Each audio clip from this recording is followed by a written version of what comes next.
পূর্ণিমা তিথির মালিককে, পূর্ণিমা তিথির মালিক হলেন সোমদেব। এবার সোমদেব মানে হচ্ছে আমরা শিবকেই তো বলছি, তাই না? শিবের আরেক নাম সোমনাথ। পূর্ণিমা মানে আমরা পূর্ণ চন্দ্রকে সেখানে দেখতে পাচ্ছি। চন্দ্রকে আমরা কোথায় খুঁজে পাই? সবার আগে শিবের শিবের মাথায় মাথায়। খুঁজে পাই। কেন শিব মাথায় চন্দ্রকে রাখলেন? তার মানে চন্দ্র হচ্ছে ভীষণ ফ্লাকচুয়েটিং একটা ক্যারেক্টার। আজকে আমরা কি নিয়ে কথা বলছি? তিথি নিয়ে কথা বলছি। তার মানে ওয়ানিং মুন আর ওয়্যাক্সিং মুন, এই তো দুটো নিয়ে আমরা কথা বলছি আজকে। শুক্লপক্ষের যে আনন্দ বা শুক্লপক্ষের যে চন্দ্র, তার মানে সেই চন্দ্র অনেক বেশি ফার্ম, অনেক বেশি ডেডিকেটেড, অনেক বেশি আনন্দিত, অনেক বেশি উচ্ছ্বসিত, অনেক বেশি ল্যাভিশ, অনেক বেশি পশ র্যাদার দেন অমাবস্যা। কারণ আমার পূর্ণিমা আর অমাবস্যা দুটোকেই ধরতে হবে। কারণ অমাবস্যা যখন আমরা আলোচনা করব তখন পিত্র চলে আসবে আমার, তার মানে অ্যানসেস্ট্রাল যে দোষ। অমাবস্যায় যারা জন্মগ্রহণ করে তারা অ্যানসেস্ট্রাল দোষ নিয়ে জন্মগ্রহণ করে, আর পূর্ণিমায় যারা জন্মগ্রহণ করছে তারা দোষ বিহীন হয়ে জন্মগ্রহণ করছে। এই জন্য পূর্ণিমায় যাদের জন্ম তুমি দেখবে তারা সাজুগুজু করতে ভালোবাসবে, তারা খেতে ভালোবাসবে, তারা ল্যাভিশ থাকতে ভালোবাসবে, তারা একটা পশ লাইফ লিড করতে পছন্দ করবে, তারা নোংরা পছন্দ করবে না বাড়ির কোনো, এবং তারা একটা জামা আজকে পরলো তো সেটা মানে এবেলা পরলো তো ওবেলা পরতে পছন্দ করবে না। এটা পূর্ণিমা তিথির কোয়ালিটি। এবং পূর্ণিমা তিথিতে যদি মেয়েদের জন্ম হয় তাহলে অত্যন্ত আনন্দিত, কিন্তু পূর্ণিমা তিথিতে যদি ছেলেদের জন্ম হয় তাহলে সেখানে কিন্তু সেই ছেলেদেরকে একটু সমস্যার মধ্যে পড়তে হবে। পূর্ণিমা তিথির মেয়েদের বিবাহিত জীবন অত্যন্ত ভালো হবে, র্যাদার দ্যান ছেলেদের বিবাহিত জীবন কিন্তু অনেক খারাপ হবে। কেন? এর পেছনে কারণ রয়েছে, তার কারণ মুন। তার মানে এখানে চন্দ্র মাকে বলা হচ্ছে না, তার মানে চন্দ্র অ্যাসোসিয়েটেড কার সাথে? ফিমেলের সাথে না। হ্যাঁ, আমরা তার মানে তাই বলি, সূর্যকে আমরা মেল বলি, চন্দ্রকে চন্দ্রকে চন্দ্র মা ফিমেল বলি বলি। তো। হ্যাঁ। তো সেটা আবার আলাদা কথা, চান্দা মামা সেটা তো আবার আলাদা কথা, কিন্তু চন্দ্র আমরা মাই বলি। আবার যখন আমরা 27টা নক্ষত্রের, যখন আমরা এরপরে তো আসছি একদম। নক্ষত্রের আলোচনায় আমরা আসব, যখন আমরা দেখো আমাদের মাইথোলজি অনেক সুন্দর করে সাজানো হয়েছে। এই চন্দ্রকে আবার মাইথোলজিতে আবার কি দেওয়া হয়েছে? পুরুষের অঙ্গ দেওয়া হয়েছে। তার মানে যখন আমরা 27টা নক্ষত্রকে আলোচনা করব তখন চন্দ্র দেব, বাট আমরা কিন্তু যখন এমনি উচ্চারণ করি চন্দ্র কিন্তু দেবতা হিসেবেই উচ্চারণ করি। কিন্তু চন্দ্র কেন মা? তার মধ্যে মমতা রয়েছে। তাহলে পূর্ণিমায় যাদের জন্ম এরা অনেক ইমোশনাল, এরা প্রচণ্ড শৌখিন, এরা প্রচণ্ড কি বলবো মানে অল্প কথাতে এদের আঁতে ঘা লেগে যেতে পারে। আর সেটা এরা ছাড়বে না, এটা কিন্তু এটাও একটা ঠিক, ওই আঁতে ঘা এরা ছাড়বে না। এরা কিন্তু একটা সময় গিয়ে সেটার তারা একটা প্রমিনেন্ট জায়গায় তারা আঘাত করতে সেটা পছন্দ করবে। তো পূর্ণিমা তিথির এটা একটা মজা। বাট এরা অনেক সোবার হয়, এরা অনেক নাইস হয়, এদের ভাষা ভালো, এদের বক্তব্য ভালো। এই জন্য পূর্ণিমা তিথির লোকেরা সাধারণত দেখবে ক্রিয়েটিভ পার্টের মধ্যে ভীষণ ভীষণ পরিমাণে জড়িত থাকে। দাদা, একটু জানতে চাইবো, এই যে ছেলে আর মেয়েদের ব্যাপারটা একটু তুমি বলছিলে। ওই কারণেই তো যে পুরুষের কাছে তার মানে মন, তো এই যে মন যেহেতু, তার মানে চন্দ্র মা, তা চন্দ্র মা যখন, তার মানে মন কার মধ্যে বেশি? মায়ের মধ্যে বেশি। তাহলে মা অনেক বেশি মমতাময়ী, মা অনেক বেশি।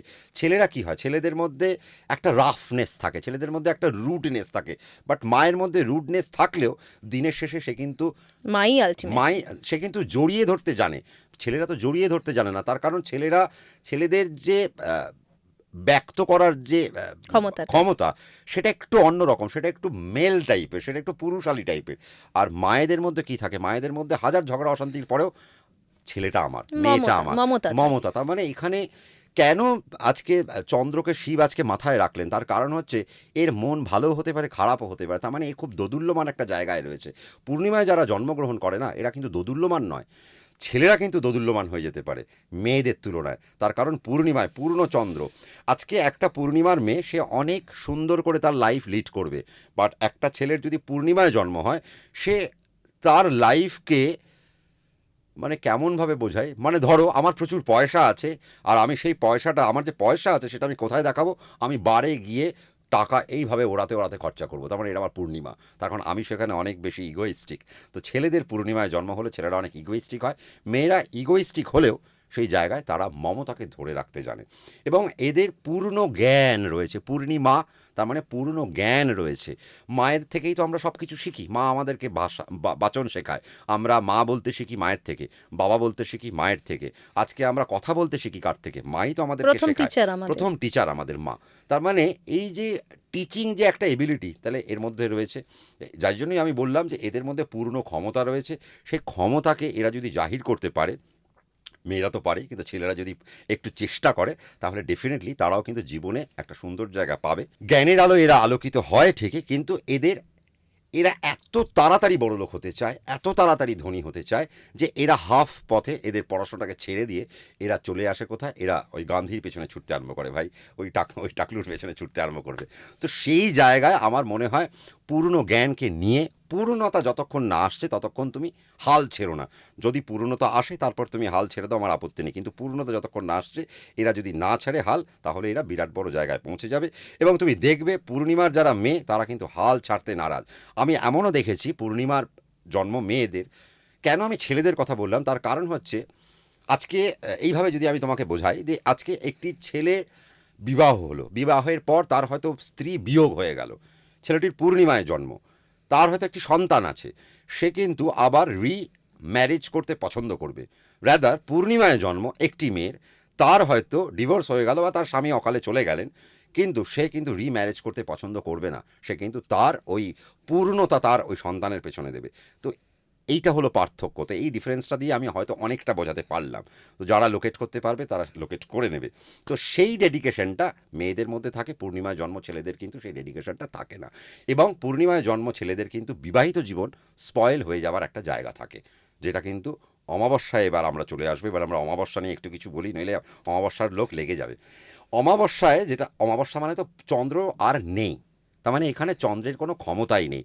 অমাবস্যায় জন্ম হওয়া মানে আমি মনে করি তুমি পূর্ব জন্মের কিছু পুণ্য নিয়ে এসেছো, কিন্তু সেই পুণ্য তুমি তখনই অর্জন করতে পারবে যখন তুমি তোমার পিতৃপুরুষের নেগেটিভ কোয়ালিটিকে নষ্ট করতে করতে করতে করতে করতে করতে সেই প্লাসে তুমি আসবে।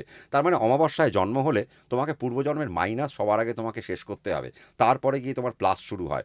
এই জন্য অমাবস্যায় যাদের জন্ম হয় তারা লাইফের প্রথম ধাপ ভীষণ স্ট্রাগেল, এত স্ট্রাগেল, এবং তারা যদি ওই স্ট্রাগেলকে ধরে রাখতে না পারে তাহলে তারা অচিরে হারিয়ে যাবে, একদম হারিয়ে যাবে, মানে জাস্ট ভেসে যাওয়ার মতো। কিন্তু যারা ওই স্ট্রাগলকে অ্যাকসেপ্ট করেছে তারা কিন্তু সুন্দর একটা জায়গায় চলে আসবে, এবং এদের চুল পাকতে পাকতে বসন্ত ভালো হয়, এরা অনেক ডেডিকেটেড হয়, এরা স্পিরিচুয়ালি অনেক অ্যাক্টিভ হয়, এরা জীবন থেকে অনেক কিছু শেখে। অমাবস্যায় যদি জন্ম হয় তোমাকে অনেক কিছু হারাতে হবে, তোমাকে সবার আগে তোমার প্রিয়জন ত্যাগ করতে হবে। কেন? তার কারণ ওই যে বললাম পিতৃদোষ। তার মানে আবার আমি একটা জিনিস বলি, এটা শুনতে খারাপ লাগে কিন্তু দেখো এটা বাস্তব, যে তোমার যদি অমাবস্যায় জন্ম হয় তাহলে তোমাকে ভাই তোমার বাবা মা পরিবার ত্যাগ করে তোমাকে বেরিয়ে আসতে হবে। যতক্ষণ তুমি সেই পরিবারের সঙ্গে যুক্ত রয়েছো, এবার সেই পরিবারের যদি তুমি নেগেটিভকে না সরাতে পেরেছো তাহলে তোমার উন্নতি আটকে যাবে। এবার তুমি যদি সেই পরিবারের মায়া ত্যাগ করে তুমি যদি বেরিয়ে আসতে পেরেছো, নিজের উপর তুমি যদি কনসেন্ট্রেট করতে পেরেছো, তাহলে তোমার উন্নতি শুরু হয়ে যাবে। এবং পিতৃদোষকে খণ্ডাতে হয়, কিভাবে খণ্ডাতে হয় আজকে আরও একটা টিপস আমি দেবো। সেটা হচ্ছে আমরা তো তিথিকে গুরুত্ব দিই না, কিন্তু অমাবস্যাটাকে শেষ করি। অমাবস্যায় যারা জন্ম হয় তারা প্রচণ্ড ট্যালেন্টেড হয়, তারা প্রচণ্ড ইন্টেলিজেন্ট হয়, এদের মধ্যে অমাবস্যা মানে ঘোর কালো, তাহলে ঘোর কালো মানে ঘোর রহস্য, তার মানে এরা ভীষণ রহস্যময় একটা একটা পিপল হয়, বোঝা মুশকিল বোঝা মুশকিল। এদের উপরটা একরকম, ভেতরটা আরেক রকম। এরা প্রচণ্ড ভাবুক, এরা প্রচণ্ড সিস্টেমেটিক, এবং এরা প্রচণ্ড ক্যালকুলেশন এদের চলতেই থাকে, কারণ এরা একটা অসীম ক্ষমতার একটা অধিকারী হয়।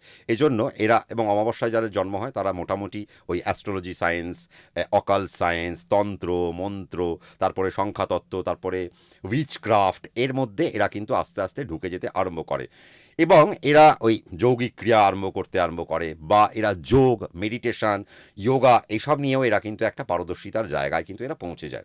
এবং এদের মধ্যে এডুকেশনাল কোয়ালিটি অনেক হাই, কেন? এরা স্থিরকরণের আন্ডারে জন্মগ্রহণ করে। তার মানে এরা বসে কাজ করতে পছন্দ করে, বসে বসে আমি তোমাকে বুদ্ধি দেবো, তুমি সেই বুদ্ধি নিয়ে এগিয়ে যেতে আরম্ভ করো। এবং এদের মধ্যে ডিপ নলেজ থাকে, এরা যদি ঢোকে যে জিনিসের মধ্যে, সেই জিনিসে বুঁদ হয়ে যায়।